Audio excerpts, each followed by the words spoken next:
Yung 2 months old na to nga Rhode Island Red. Ako na silang ginaanad-anad og free range. Patunang utana bitag unsa itong ipakawnan ni. Kaning atong 2 months old nga Rhode Island. Integra 2.5.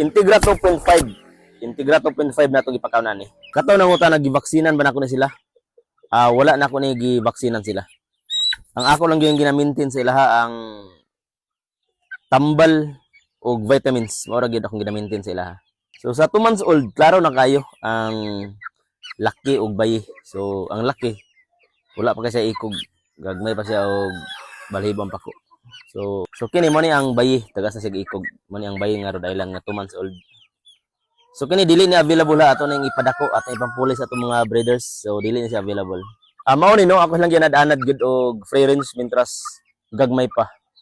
2 months old ako nang ginabuhi-buhian maadlaw, hipuson magabi para gid nga ma-adapt nila ang atong weather sa atong area. Ikaw nga ga free range mo dahil pag bigla og buhi imong manok gid nga pasagdaan nimo og 2 months old sila. Sa isa ka adlaw pwede man nga mohatag kanila 2 ka oras nga imos lang i-buhi-buhian sa gawas. Pag human sa 2 ka oras imo din lang hipuson.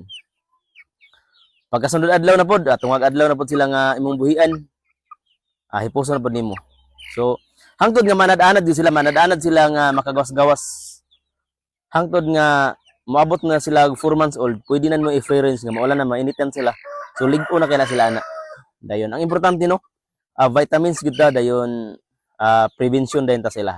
Pag duha na ka bulan din nila ako lang ginadanad nga ipagawas-gawas. Dayon ipatry pag ako ni paulanan sila. Para lang gid nga maanad-anad sila ba. Wala ko ni ginakulong gid. 2 months old ako na nang ipagawas-gawas. Pero hipuson magabi para maanad-anad sila bitaw sa ulan, init, madananad sila ilang kuha gid ang weather sa tong area. So man sila no. So man lang mga parents sa atong mga 2 months old nga Rhode Island. Medyo gulang-gulang na gini sila. Kining mga lain nagbalhibo mag 6 years na ni sila. Indot lang sa free range no kay taas kayo ang ilahang edad sa pagpangitlog kaysa imong itangkal.